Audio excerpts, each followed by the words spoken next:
live, and that's how we'll know. Hello, everybody. Thank you for joining us for another departmental deep dive on Facebook. Appreciate everybody joining us tonight. I know you probably all have a lot going on. It is 8 o'clock, so we are probably bumping up against a TV show, although I guess a lot of TV isn't really live anymore, so maybe we're not. Anyways, again, thank you for joining us. I am flanked by our best and brightest from our Department of Sociology. And before we go any further, would everybody mind introducing themselves? And we can start with Dr. Omori. Hi, I'm Megumi Omori. I'm a professor at here and teaching research method. Sorry, research method, statistics, and demography, marriage and family most of the time. Thanks. Yes, great. Thank you, Dr. Omori. Dr. Podesky. Hi, Dr. Chris Podesky, PhD from Nebraska, and I've been here since 2007. I teach mostly theory and race and ethnicity. I'm teaching a research practicum this semester. When I have the chance, and maybe next year, because I won't be department chair anymore, I might teach environmental sociology and maybe something else cool. So yeah, that's it. They're all cool. All the classes, of course.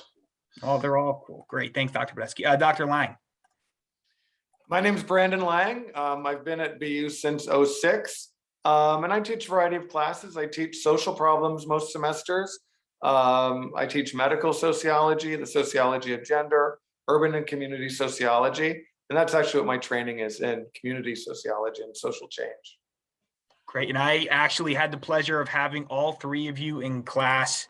I guess in class, you were my professors when I was a student at Bloomsburg, so I can speak to a lot of these things. So that I will hold back from taking everyone on a walk down memory lane. I promise. This is about the students and the faculty right now. Great, thanks. Aaron.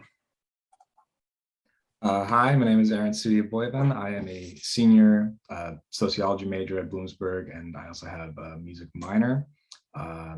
I'm from Pittsburgh, PA. I was a transfer student here about 2 years ago, and yeah, I'm just about to finish up my degree come the spring. Aaron, where'd you transfer from? California University of Pennsylvania. It's another Apache school. Sure. You probably heard that. That was that's my email notifications. Yeah, it's about an hour south of Pittsburgh, like 45 minutes away from where I live. Yeah, I ended up coming here about 2 years ago and switched my major to sociology after taking Dr. Podesky's principles course. Sure. All right. Very cool. Thanks, Aaron. Meredith. Hello, my name is Meredith Norris. I am a senior sociology major. I will graduate in December. I have 2 minors. They are special ed and American Sign Language. You'll hear probably a little bit more about how those became my minors later on.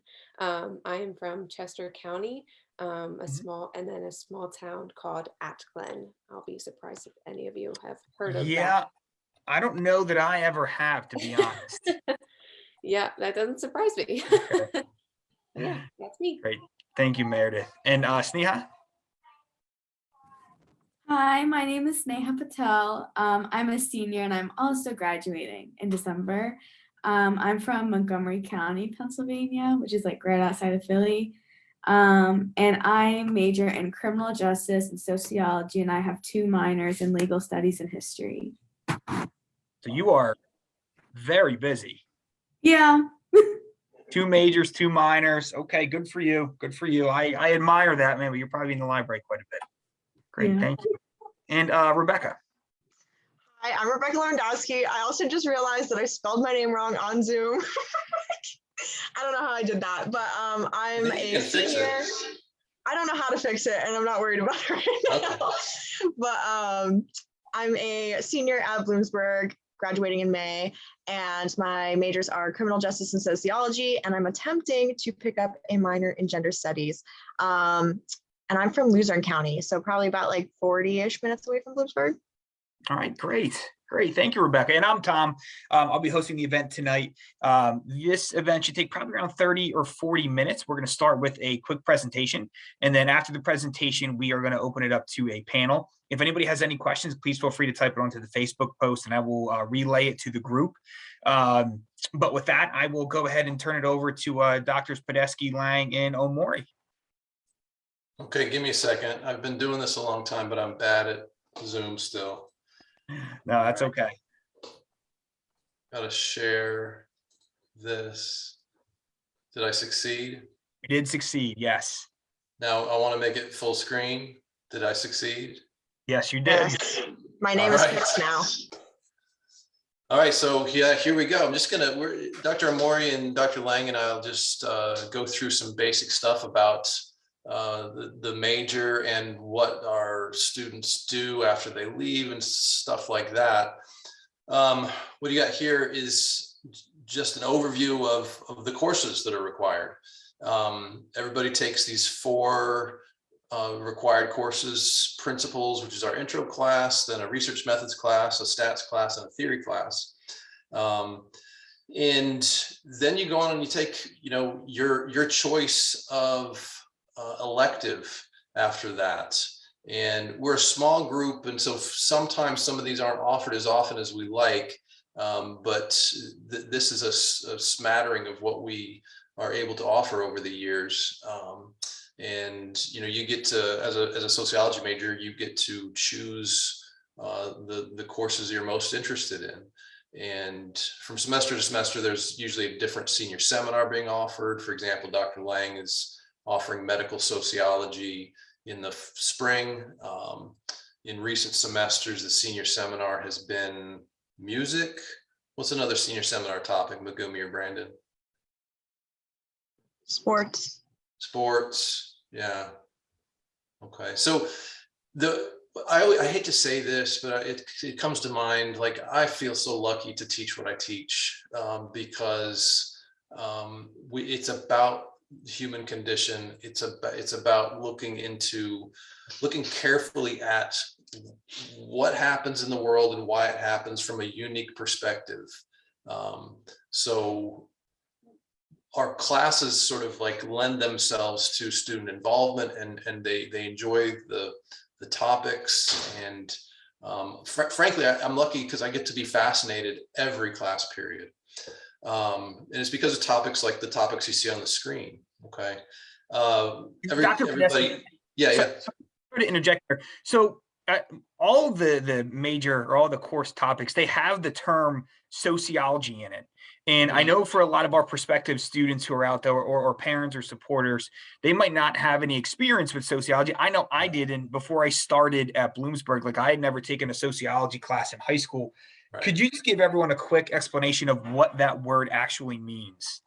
Well, my favorite way to describe it lately is to call it the science of the situation. People know what psychology is, right? So I can start with there. I hate to use a comparison to define a thing, but people know psychology is the study of the mind and emotions and how stuff that's going on internally affects our behavior, right? And sociologists, we kind of flip that over and we say, well, forget about that sort of, what's going on outside of us? What is the situation, both large and small? Like, what's going on in this moment in history? How is the society structured, et cetera, and how do those things shape who you are, the decisions you make, the attitudes and beliefs you have, et cetera, et cetera, et cetera. So it's about thinking about the outside world, the social environment, and it's the scientific study, really, of how the social environment and the historical moment or the time period we live in really matters for how organizations behave, how individuals behave, and so on. Would it be possible? I mean, so I guess, is it safe to say that psychology would be the study of like internal influence, and sociology would be more or less the study of external influence on an individual? Yeah, absolutely. Well put. Yeah. So moving on. So that's what the coursework looks like. What makes a good sociology major? Well, actually, Brandon and Megumi, anything to add on the coursework? Or students, anything to add really quick? Okay. So what makes a good student in this major? The stuff you see here, I think captures it pretty well. It's a unique perspective. It's not a way of thinking that people are super accustomed to. Like the culture trains us to think kind of like about individuals and into their internal states and how that affects their behavior. And so sociology is unique in getting to that external perspective, like Tom said. A lot of our students are also very much interested in social problems and inequalities, and that draws them to the major as well. Interested in working with people, really wanting to, if you're one of those curious-minded people that thinks deeply about what you're seeing when you are out shopping or just driving your car or in a big city and then a small town and all these different kinds of social environments, if that's you and you find yourself pondering this stuff, you might need to be a sociology major. I can remember when my intro class when I was a college freshman was not very good. And I wasn't ready to think clearly like this. But then I had another professor in another sociology elective, and it just super clicked for me. And I realized, oh, this is me. This is what I've been like all along. I've been thinking this way. And so it's not common, but it's a real thing. Brandon, a couple of things. Yeah. A couple things we can say to build on that is, one is that once people are in the major, our classes are really small. So our principal class, could be as big as 180. It might be as small as 30 if someone takes an honors section. But even classes like contemporary social problems, marriage and the family, those are typically capped at 30. Mm-hmm. And in the major, the classes are capped at 20.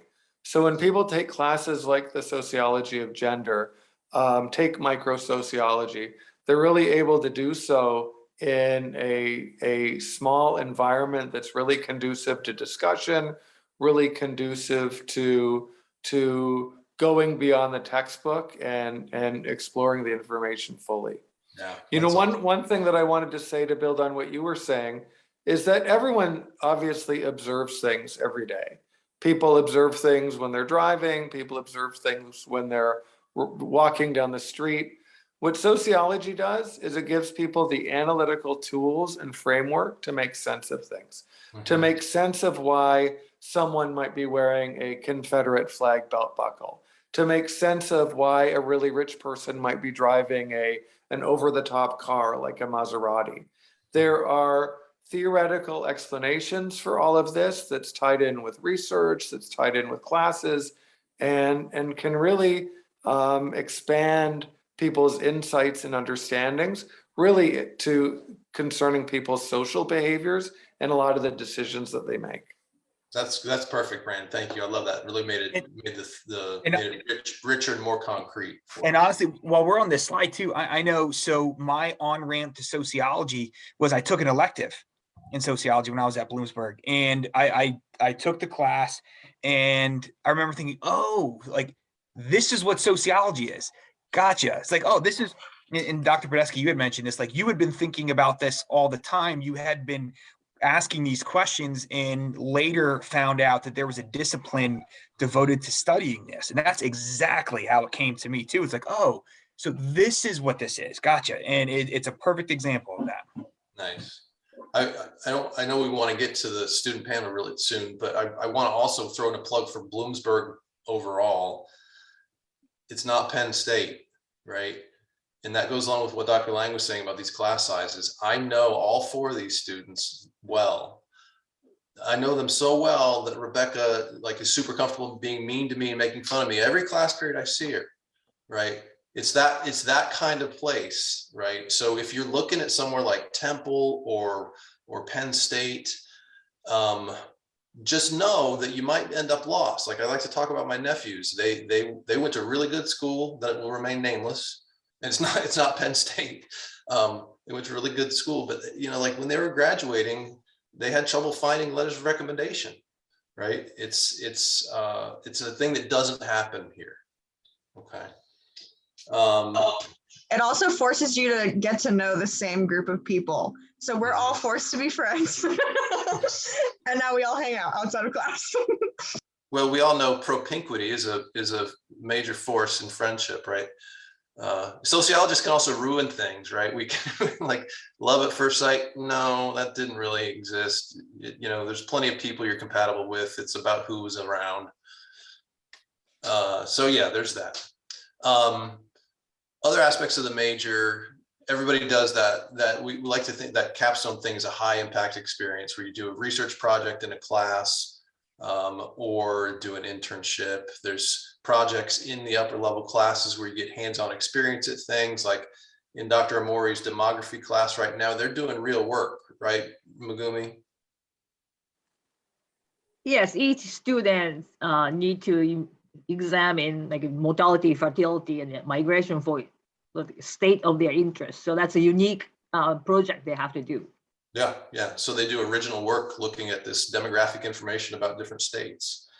We're also affiliated with the Center for Community Research and Consulting, which gives our students really great opportunities. It's been, because of COVID, it's been kind of tamed down a bit, but it's pre-COVID, it's this office on campus that communities and even municipalities call upon to say, hey, we need this thing done. Can you come do it with student labor?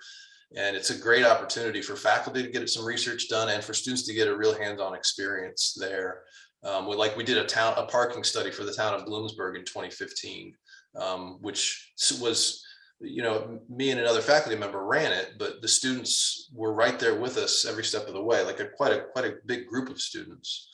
And then, you know, it's faculty are doing research all the time too, and whenever possible, we get our students involved and have students come and help with courses too, if they can TA. Sometimes we were able to offer a student to be a TA in a course.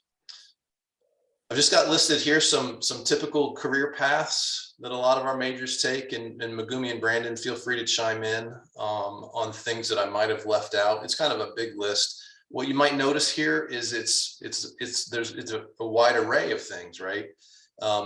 That's one of the beautiful things about majoring in something like sociology. I really believe that is that it doesn't lock you into one career path. Like if you major in nursing, you're kind of locked in. No offense, nursing people that might be watching, but if you major in something like that, you're kind of locked into a certain path. And when you're 18 years old or 20 years old, do you really know what you want to do for the rest of your life? You might not.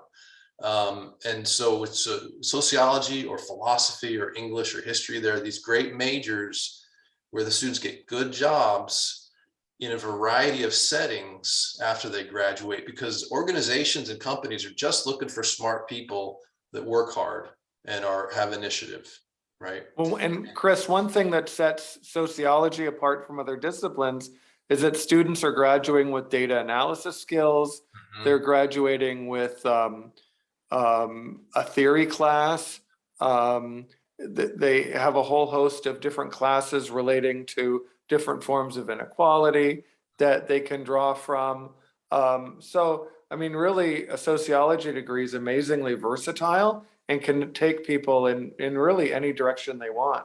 I know that we'll talk about this as tonight unfolds, but it's perfect when people double major, because if someone is doing sociology and CJ, for example, then they can use their sociology background to help open doors in the CJ world, or to even see things differently that they come across in CJ classes and that kind of thing. But once again, I think it's important to recognize how versatile a sociology degree is and how well-rounded students are. I mean, let's face it, all of our upper level classes are writing intensive. So people are doing term papers. We have advanced research classes, we have internships, we have all these opportunities for students to really make the most of things and to put themselves in a position to succeed once they graduate. Yeah, that's awesome. And I love that. And the only other thing I would add is that not only are there real tangible transferable skills, but with a sociology degree, you're going to wherever you land, you're going to better understand the clientele of that thing and the thing that you're, the organization that you're a part of, because you've got this way of thinking about people in groups and patterns in groups and things like this. So Exactly. perfect. In fact, for those of us who've supervised internships, that's part of the final project, to obviously write up what they did, but then to talk about organizational dynamics and to establish who does what and how things play out organizationally. And that's something that that really becomes second nature to someone with a sociology background that is really difficult for someone who doesn't have that kind of training to make sense of. Yeah, and then they're more valuable employees, I would argue. So yeah, good stuff.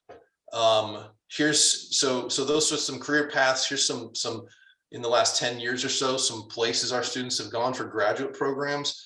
You see at the bottom, some of our students do try to become sociologists. They succeed at becoming sociologists, and they go to good programs. We are a relatively small, rural, public university, and we place our students in good places, whether it's in sociology, or we see another common one there, student affairs or higher education administration kinds of degrees, counseling, and public health is a more recent one.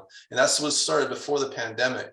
We started getting students interested in things like epidemiology and public health and going into those grad programs. And sociology is a great foundational degree for that direction as well. Tom, do you want to say something about your graduate degree? Yeah, and honestly, I think you see a lot of other sociology majors going into for programs like MBA. You know, so that was the other more common thing that I noticed as well. But yeah, so my undergrad degree in sociology was a perfect setup, primarily because the knowledge was relevant and the skills were relevant, right? So a lot of degree programs, sometimes the knowledge is relevant, but not the skills. And sometimes the skills are relevant, but not necessarily the knowledge, right? Or in this case, both cases were, and both, both things were going to be really important. So no, it was a seamless transition for me. And I don't consider myself to be an overly, naturally intelligent person, but I think because of the coursework I had at Bloomsburg, well, I thank you. I appreciate that. It made it so much easier for me in grad school because honestly, I was really well prepared. The other thing that was mentioned was that, the classes are small at Bloomsburg. And that is definitely the case. And there are a lot of Benton. Sorry if you can hear my kids in the background. But the other part of that is there's really nowhere to hide. So you have to come to class prepared. You have to come to class having done the work. There was no way you were going to make it through Dr. Omori's class without doing the work. If you didn't do it, it would be obvious. And so I know it made me prepare better too. So I think Still true. Yeah, still true. So yeah, still true. No, my experience was great and set me up really well for grad school. Good stuff. Good stuff. All right. And here's some recent alumni. They're actual, don't have names on there, but we've got these are their actual positions. And some of these folks graduated a little further back, but a lot of this is very recent too. And some of these folks got graduate degrees first. Some of these folks did not, right? And so it's a nice mix here. And we've got a big list. It's one of the things I'm most proud of, like the lists of what our majors are doing. And recently I had to do we had to do a 5th year program review for sociology, which is like a nightmare of paperwork. We have to prove to the university that you're useful. And one of the coolest parts of it was like our students, our former majors scored really high on their post Bloomsburg placement stuff. And they scored really, our program scored really high too on some of the things they survey students about, like in terms of the degree of engagement that is required of them in the classes. So it kind of goes along with what Tom just said about how you couldn't hide. And Tom is not listed here. I think he helped us make this PowerPoint, but we could list Director of Communications in the admissions office at Bloomsburg University as well. Did I go too far there, Tom? Yeah, there's a lot more impressive people before you get to my name on the list, trust me. No, this is great. And I think that's the end. Yeah, that's it. So I'm going to stop sharing. Yeah, excellent. So now we're going to go ahead and open up to our panel discussion with our students and faculty here. And like I said, anyone who's watching in the audience, please feel free. If you have any questions, this is the best time to ask. You just type them on the Facebook post and I can get them to the group. But I'm going to go ahead and kick it off with a softball here. And that is favorite class to take or teach, and then why. We can start with Dr. Omori. So my favorite class to teach is marriage and the family. So that's the class to examine how social change changed our family. And then also, I think favorite topic among students is probably like a dating style change over the years for the last 200 years. So that's my favorite class to teach. Interesting. Great. Thank you. Dr. Podesky. Oh boy, I didn't think you were going to go to me so quick. It's an important class. So my favorite class, because it's so important, is probably the sociology of race and ethnicity. We look at really, really crucial stuff in there and help people to see some important and realities that a lot of people nowadays like to maybe not pretend are not a problem. And so for the students of color, it helps them to put some theories and data to experiences they've had, and for the students from the majority group, it helps them to understand the world in a much different way than they would have previously.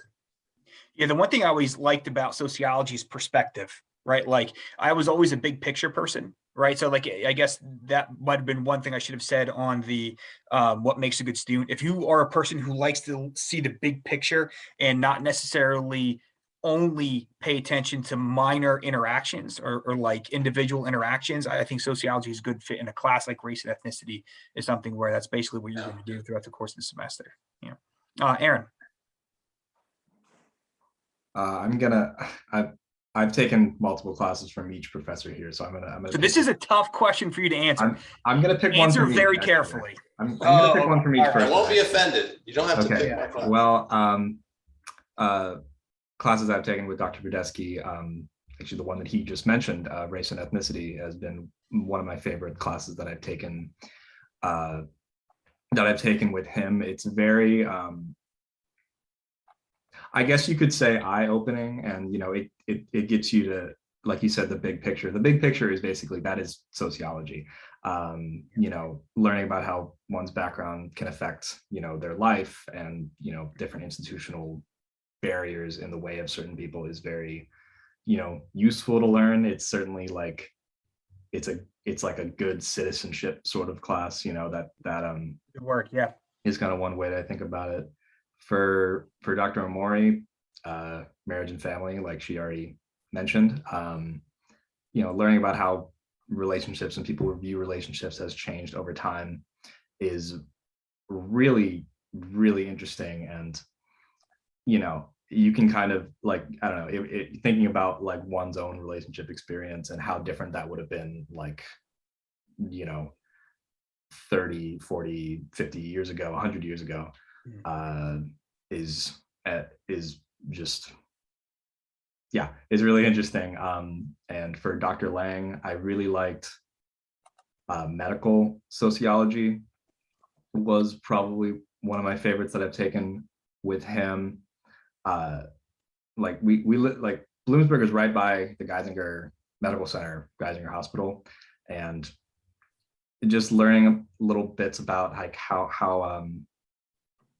a hospital functions, what doctors might go through is just incredibly like useful to know, especially if you like, I'm not looking in careers for, like, I have no idea what doctors go through, like from personal experience or nurses or whatever, but getting that insight is just very, very eye-opening.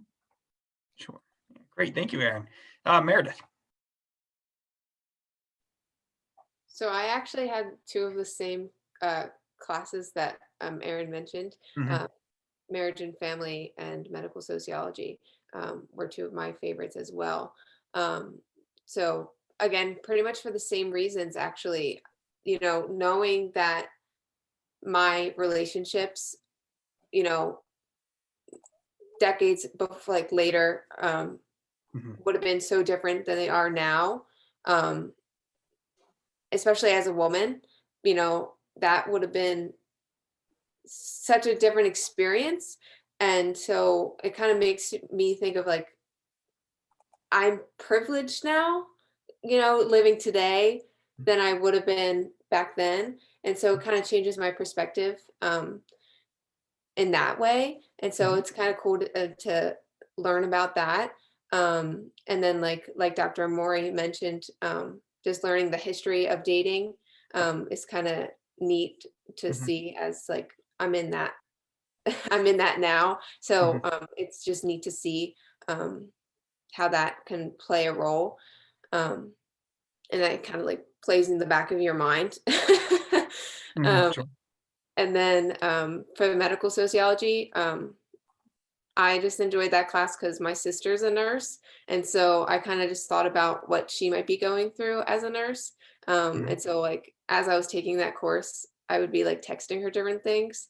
And so I'd be like, hey, have you ever experienced this? Or like, I just learned this new term. Like, have you ever heard of this? So that was just kind of something that we got to bond over. It has real life application. Yeah. And so that's the second answer for medical sociology. And who taught that class?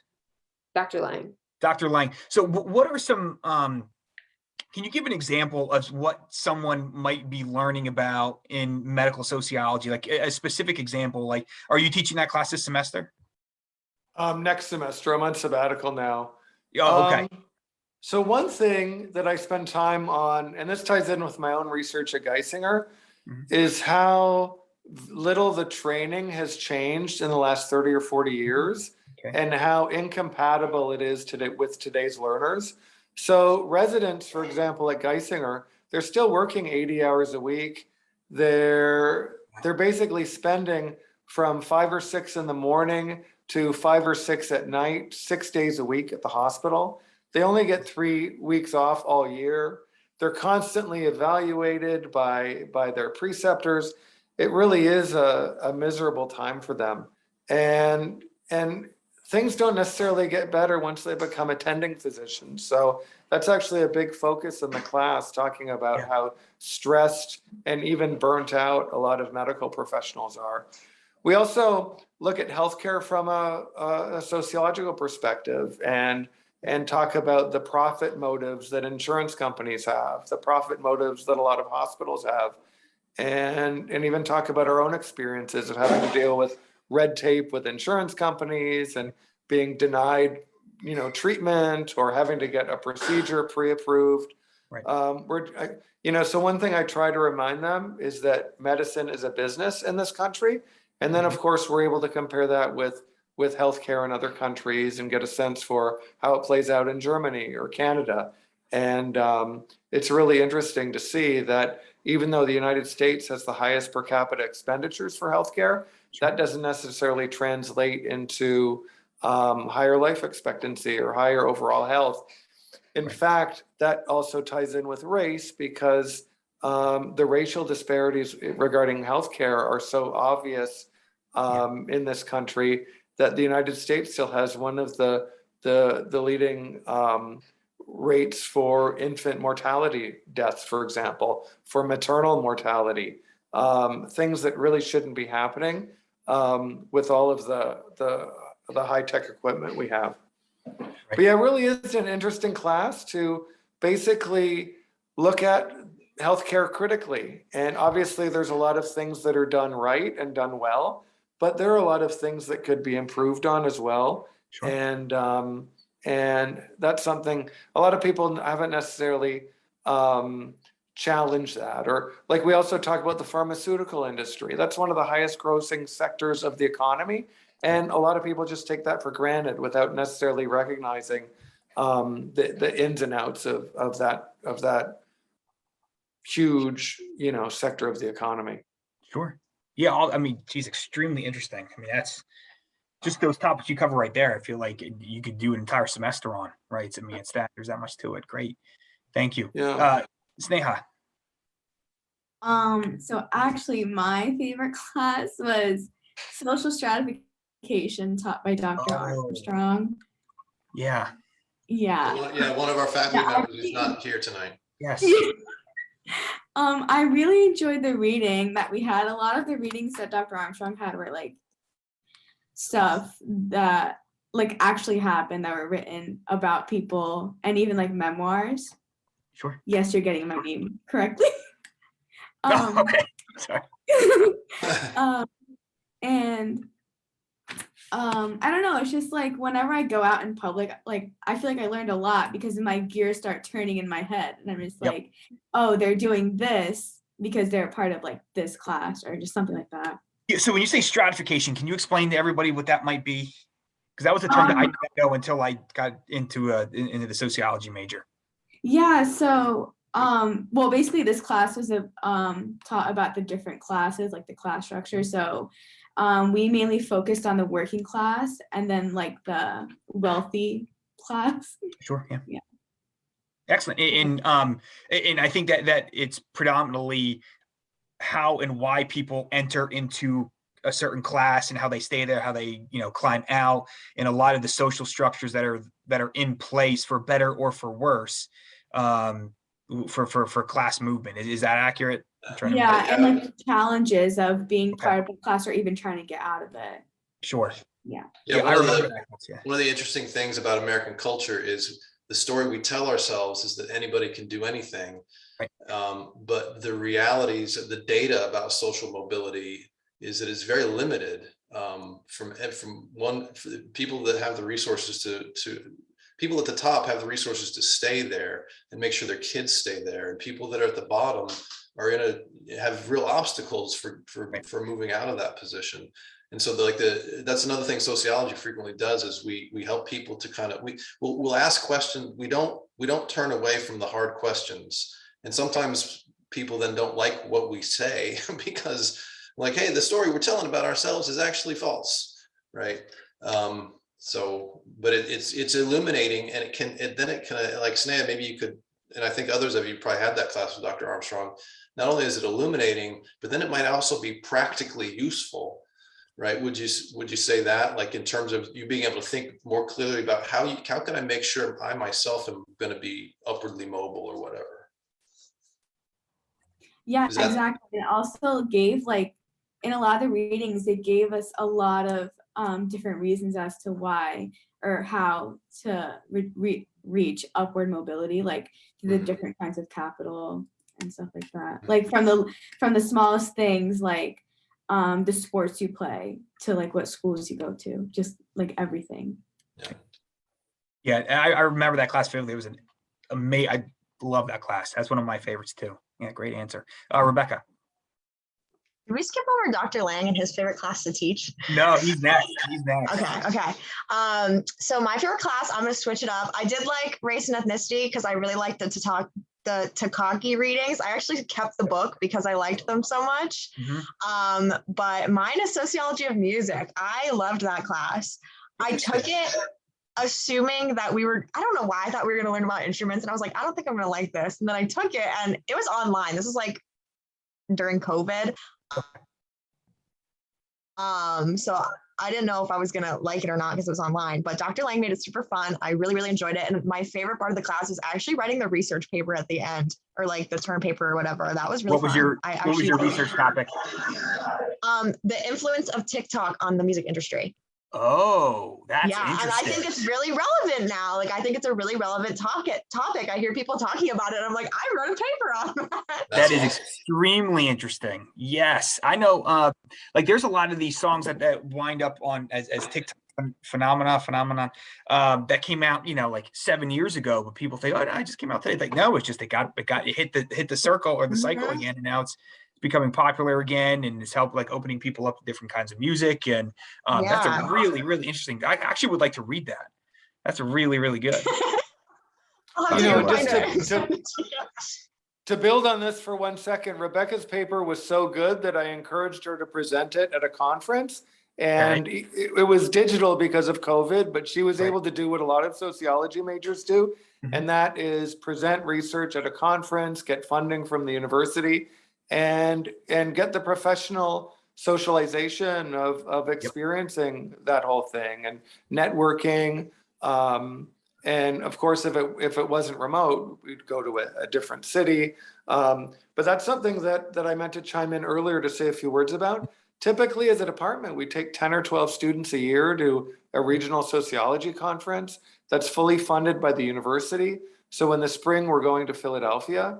And it's a great opportunity for students to present their research. It's very low stakes and a supportive environment. And it allows people to see what sociologists do, what other research is being done. One other thing I also wanted to mention is that typically every year we have a handful of ERSCA students. ERSCA stands for Undergraduate Research. I don't know what the rest of it stands for, but it's scholarship and creative activity. Yes. Bingo. All right. So that's a program through the university where students can get funded full-time for up to 16 weeks, being paid to work with faculty on either a project of their own or a faculty member's project. But all of us have worked with ERSCA students every summer. And again, that's a really rewarding and great opportunity for them. It's win-win because we are able to work collaboratively with people and move our research forward. And again, these ERSCA projects have served as the basis for presentations at conferences as well. The thing we've got to add with that too is that these are great lines on the resume. And even if these students don't go on to become sociologists or go into a research occupation, employers see that look, oh, this student took that research practicum class and then took the result of that to a conference and did this thing on their own. And the experience is really, really valuable for lots of reasons. And I have to do a shout out to Megumi. Brandon and I both supervised ERSCA students and help students go to the conferences too, but we have to give Megumi her props for being the heavy hitter in this arena, for supporting the most students every year. So it's really great. But it's a testament to how we're all willing to go the extra mile for these young people as well, I think. And I know research can kind of be like a scary term because you don't do a lot of research in high school.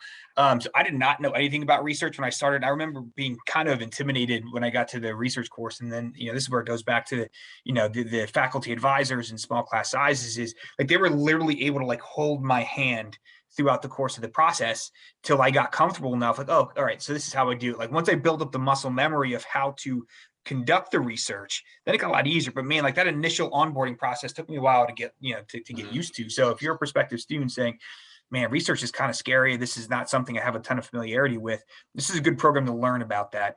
And what I've learned since graduating is, basically everything costs money. Nothing is free.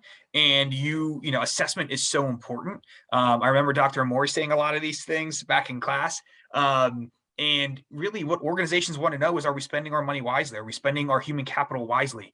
And you're really not going to know unless you assess and conduct research. And that's exactly what you're going to do as a sociology major. I mean, that is the entire program. So I know we're kind of running late on time, but I have to also mention Meredith's internship right now. Her capstone experience is not the research course. She chose the internship. And so she's at Columbia County Prison right now. And what I build into the internship syllabus is you got to do something useful for that place. And she had a ton of initiative here and talked to the warden, and she's doing this awesome survey of the employees that's going to be super useful to the warden and the prison administrators, just to get a sense of what's going on there. Meredith, do you want to say a few more words? Yeah, so I'm hoping to send out that survey either actually tomorrow or the next day here shortly. Basically, the survey will get kind of data about the impact of corrections officers and other prison staffs, their job and how that impacts their daily life, whether that's like their family life, their relationships with their friends, their behaviors, their health, things like that, because corrections, that field is something that's very difficult in a lot of sense. So I'm just gathering data on that in a broad range of questions. So I'm really anxious to see those results and present it to the warden. Yeah, so she'll get a good sense of like relationships within the prison too, right? Like, you know, do you feel supported in your work? Do you feel overworked, underworked, that kind of stuff? So the warden and the administration will have I think it's going to be very, very useful to them, like in a very practical way. So I'm very excited. One thing Meredith's doing a great job. One thing that's also worth noting is that over the summer, Meredith took part in a not for credit internship opportunity with the Secretary of Corrections, John Wetzel, and a handful of other Bloom students, where they were monitoring the communication between inmates and people on the outside. So that was a very highly selective internship opportunity that she really got a lot out of. And Meredith's the perfect example of someone working towards her sociology degree, realizing what she wants to do in life and tailoring everything towards that. So Meredith decided that, I mean, she started out in education and took a sociology class like a lot of people and realized she wanted to take more.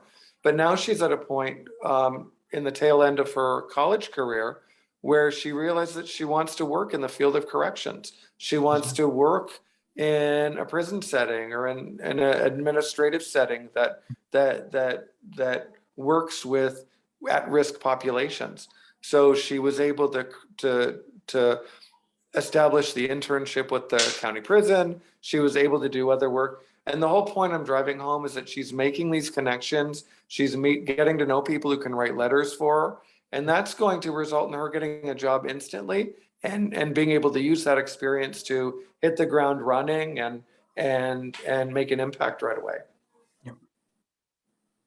Yep, absolutely. Absolutely. Last but not least, Dr. Lang, I'm pretty sure we're still in favorite class. Favorite class and why? My favorite class is contemporary social problems. Yeah, it doesn't have any prereqs, so seniors take it, people right out of high school take it, social majors take it. It has a wide range of people who take it, but I really like the fact that we spend a week or a week and a half or 2 weeks on an issue, and then we turn the page and talk about something else. So we talk about sexism, we talk about racism, we talk about pollution, we talk about crime. And we basically, every issue that we talk about has a freestanding class on it that I encourage people to take if they're grabbed by that material. Oh, yeah. But it's really a nice way to orient people towards what sociology is all about. Mm-hmm. And it's really just an amazing class in terms of the discussions that we're able to generate and the perspectives that we see. And in part, that's because, it draws in a lot of different people, not just sociology majors. A couple of things that I've woven into the class in recent years, I've introduced a service learning component where instead of doing papers, students can volunteer in the community at a place like Agape, at the Bloomsburg Food Cupboard, with an on-campus event like the Relay for Life. And they're able to write it up and answer some questions and get credit for it that way. Obviously, they need to tie it into a social problem that we're doing in class, but that's pretty easily done. And the other thing is that every semester, we typically go on a couple of field trips to prisons in the area. So I think I've taken students to 8 different prisons over the 14 or 15 years that I've taught this class. And that's I can teach about corrections till I'm blue in the face, but being in a prison, seeing, the sights, smelling the smells really puts an entirely different spin on it. So I'm very thankful for that opportunity and I can't wait to start resuming that once COVID ends. Yeah, great. Thank you, Dr. Lang. All right, for the students, to me, this is always one of the more interesting topics here in this case, but how did you choose to major in sociology, right? Like what was the origin story to your degree in sociology? And we can start with Aaron.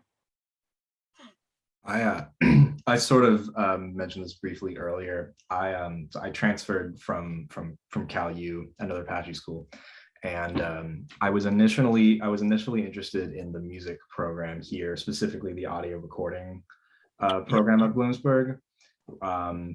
But I guess whenever anyone comes into Bloom, whether they're a transfer or a freshman, they always make your schedule for you. And they just put a couple gen eds on. And then one of the gen eds that they put on was Principles of Sociology, taught by Dr. Podesky, in a big lecture hall.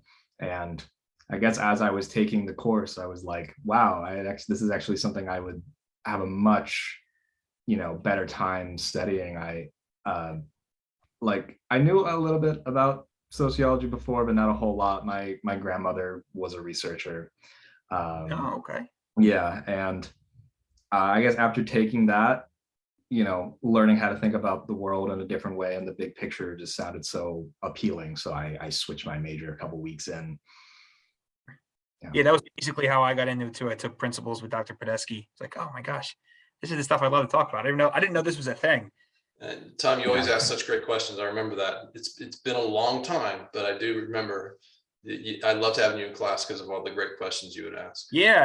I just basically I love the sound of my own voice. I think it's probably the biggest part of it. Great, thanks. I felt that. Sneha. Mine's kind of a simple one. So I was actually a criminal justice major first, and a lot of the classes do align. So I was like, might as well. But another reason is because I took Dr. Amori's Principles of Sociology class, and I realized that, and not to bash on criminal justice or anything, but I was only taking multiple choice exams, not really thinking much. And Dr. Amori allowed me to broaden my perspectives and think about things when we were writing papers for our midterm and our final exam. So that's why I joined sociology. Why not, right? Sure. Great, thank you. Rebecca. So I also was in Principles with Soc. Bloomsburg forced me into it with the first semester. And I didn't plan on majoring in sociology, but Dr. P emailed me after the class and was like, do you want to have a meeting to talk about it? And I was like, okay. And I went to his meeting because I didn't really, even after that class, I was still like, But after our meeting, I did choose to take up the major, and I started taking more classes about it. Sociological theory almost made me want to cry though, but everything else has been going very well, and I might like it a little bit more than criminal justice now. The correct answer, of course, is you do like it more than criminal. I can't say that on camera. Yeah, great, thank you. And Meredith. So I mentioned a little earlier that when I was introducing myself that I have two minors. They are special ed and American Sign Language. Okay. They were actually my majors at one point. So that's how I found sociology. I had switched from those two majors because I knew that I wanted to work with people, but I wasn't quite sure how. And so it was kind of the journey of figuring out how I wanted to do that. And so we had mentioned that sociology was very versatile and broad. And, so I realized that sociology was my way of figuring out, the field of where I wanted to work with people. Right. And, Dr. Lang and Dr. Podesky kind of gave you the overview of what I want to do. So I have figured that out. So that's great. And that's why we were trying to do an event like this, is to help bring awareness to some of these programs that, again, a lot of times in high school, you're not taking, that's not to any fault of the high school. You just don't have access to a lot of these types of academic programs that we have at Bloomsburg. So yeah, great. Those are great questions. I'm sorry, great answers. So for the students in the group, and I'm pretty sure I know the answer to this for most of the faculty, but what are your career goals here? What's the end game look like for you, Aaron? Well, through being at Bloom, I've kind of gotten interested in a couple different things, and this could go one way or the other after I graduate. But I got involved in a student like news media organization at Bloom, which is actually the faculty advisor who is the head of the media and journalism department. He was a sociology major when he was in college. Oh, Dr. Genevieve? No, Dr. Goodall. Dr. Goodall? Oh, I didn't know that. Okay, interesting. I'm pretty sure he's the chairman. I actually forget, but he's our faculty advisor. Sure. And he always had, he has such a unique perspective on journalism. And so even though I'm not a journalism major, he he convinced me to join this organization, basically just after talking to me for like half hour. And so I've been thinking, like, something in media could be really, relevant to what I'm studying and relevant to something I could apply my knowledge there. Another thing has been, I've been really interested in urban planning lately, which is a very sociological topic, like just how, how if the infrastructure of a city is gonna dictate, a lot of how people live and how work in the city and things like that. Like, I come from a suburb which is pretty car dependent, and then I have relatives in Chicago and New York City who are, you don't need a car in those cities. And that's, life is incredibly different there, just because the infrastructure, which is something you can study sociologically, that's going to influence a whole lot of things. And so that has been something I have been looking at, a couple of grad programs in that. And I haven't found any internships in that, unfortunately, but I've been looking at Westchester has a grad program for that, which I'm very interested in. So. Great. Excellent. Thank you, Aaron. Sneha. So my graduation plan is kind of like staggering. So all this time I thought about going to law school. Like, I thought that's what I was gonna do. But then after I took Dr. Amori's research practicum last fall and taking the demography class this semester, I feel like I want to go into like data analysis and stuff like that. Yep, that's a great answer. Yeah. And honestly, it is hard to find people to go into that career field, right? So if that's something that you enjoy, that's it's an awesome field to go into. We've had a lot of there's a lot of money in that. But we've had a fair amount of alum go into like demography grad programs and things like that. Yeah, that'd be a really interesting career. Very interesting. Rebecca.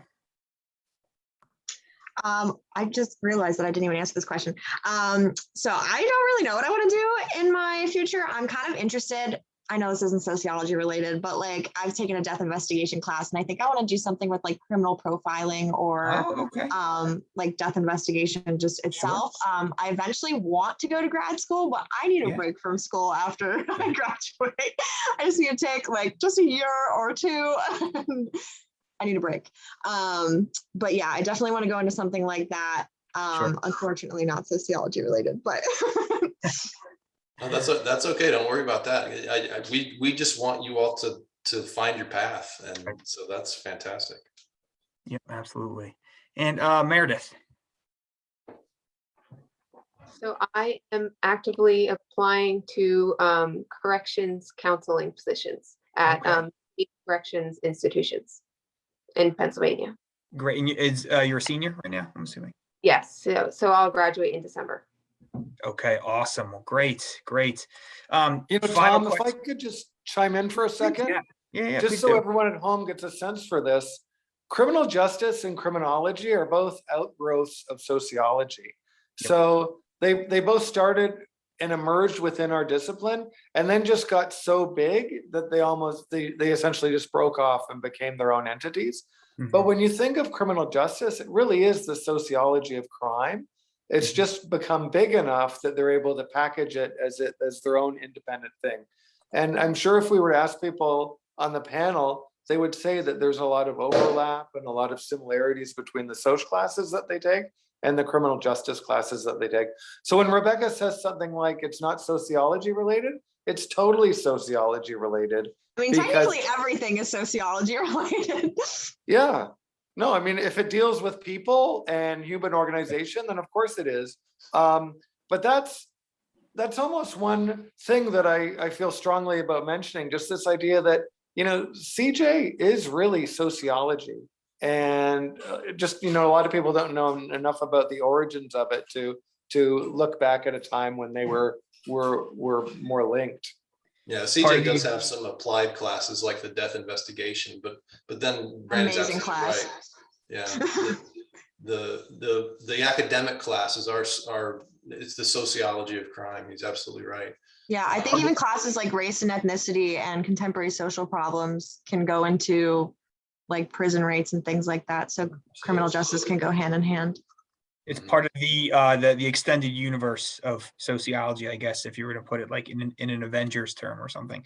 Tom, just to chime in for one more second. Yeah, we actually have classes that overlap with CJ too. I mean, we're two components in a larger department, but sociology majors can take CJ stats, CJ research methods. CJ students can take sociology stats, sociology methods, and that one class counts for both degrees. So in Rebecca's case, in Sneha's case, they're essentially killing two birds with one stone because they have those required classes in each of those majors that they only have to take once. I recommend taking stats with a Maury rather than a CJ professor. I feel like no offense, but I feel like she might be better at it.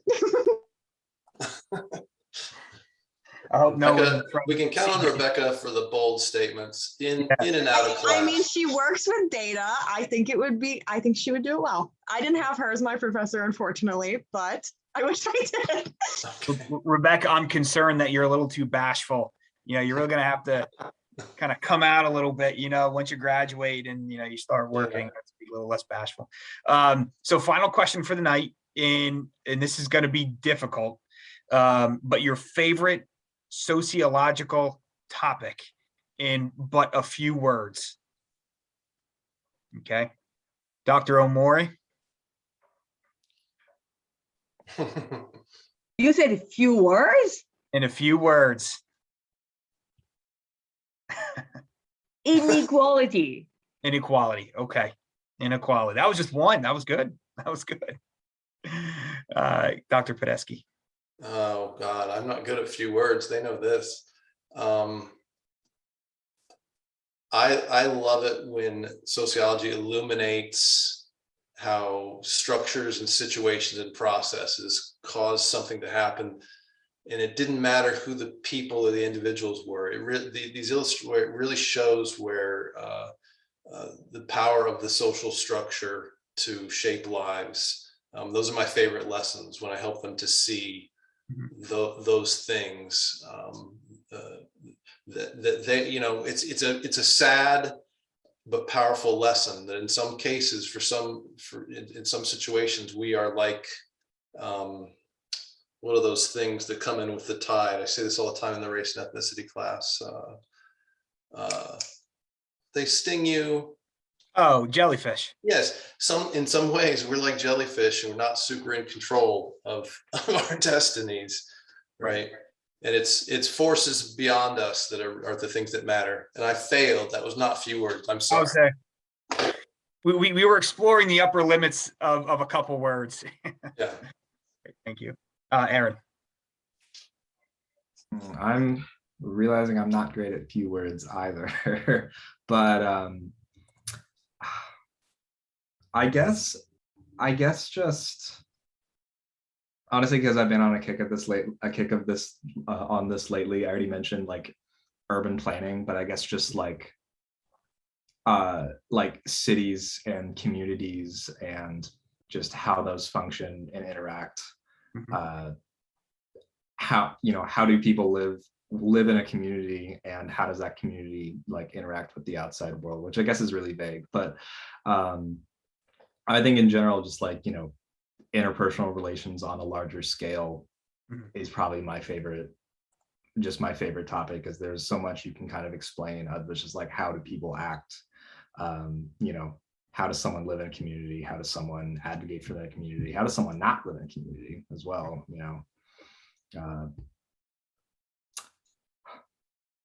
I'm sure there's a way. I'm sure there's a way I could conclude this, but since I'm not writing a paper, I'm just No, it's good. It's Yeah, good. I was going to say, yeah. You're doing this. This one's pro bono, so you don't. Yeah. yeah. Sneha. Class conflict. Okay. Yep, that's a good answer. And succinct. 2 words. Now, granted, Dr. Moore used 1. That's the leader in the clubhouse at the moment. Yeah. Women do better. Yeah. Rebecca. Well, mine's not going to be 2 words, but basically I'm a SL leader on campus. So I am retaking principles of Soc so that I can like tutor the people in the class. And, I realized all the concepts that I forgot about, but I think mine would probably be like social institutions, like learning about how they have an effect on people. So like interaction between people and social institutions, I guess. Okay. Very good. Dr. Lang. I'm most grabbed these days by the sociology of prisons. I'm getting ready to do a qualitative research project where I'll go in and interview inmates. And Sure. prisons are microcosms of society with racial tension, power dynamics. I mean, it's so interesting just to see all of the different people and hear their stories. And that's where I am now. I'm really interested in that. I'm still ready to help with that if they ever decide to open up the prisons. Yes, yeah, Rebecca, for sure. As soon as you're on my list, it's just a matter of being allowed back in. Great. And Meredith. I'm actually with Dr. Lang on this. I'm sure you can imagine why. But the field of corrections is something that I've kind of fell in love with. I've fallen in love with recently. So I am really interested in kind of the interaction between, inmates and like officers, but mostly just the, how inmates have gotten to where they are. Sure. Meredith, can I ask a follow-up question? Yeah.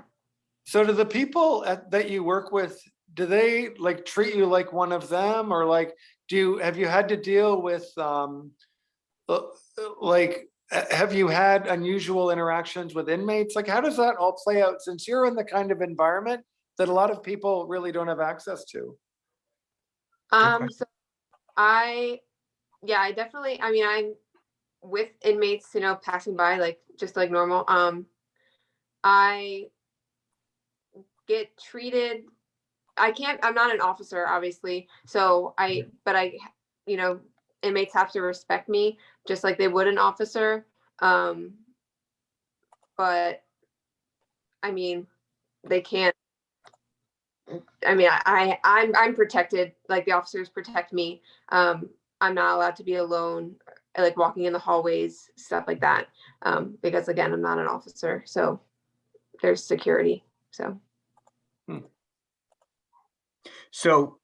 thank you, Meredith. At the beginning of the event, I had said that this is probably going to go about 30 or 40 minutes. I now recognize that was laughable. I should have known better, because all these classes come back. It's like, oh my gosh. I remember it was so hard to walk out of class. I wanted to stay in class and continue to talk and debate, and because they're also important topics, and they're a topic that everyone has an opinion on, and that everyone wants to know more about, and that's a big part of sociology. So thank you for everyone who was watching us live or is catching the recording. If you have any additional questions about the sociology department, please feel free to reach out. We work for you, and we appreciate doing so. So look forward to hearing from everybody in the future, and have a good night. Oh, thanks so much, Tom. Nice seeing everyone. Yeah, thanks all of you. Thanks all of you. Have a good night. Bye.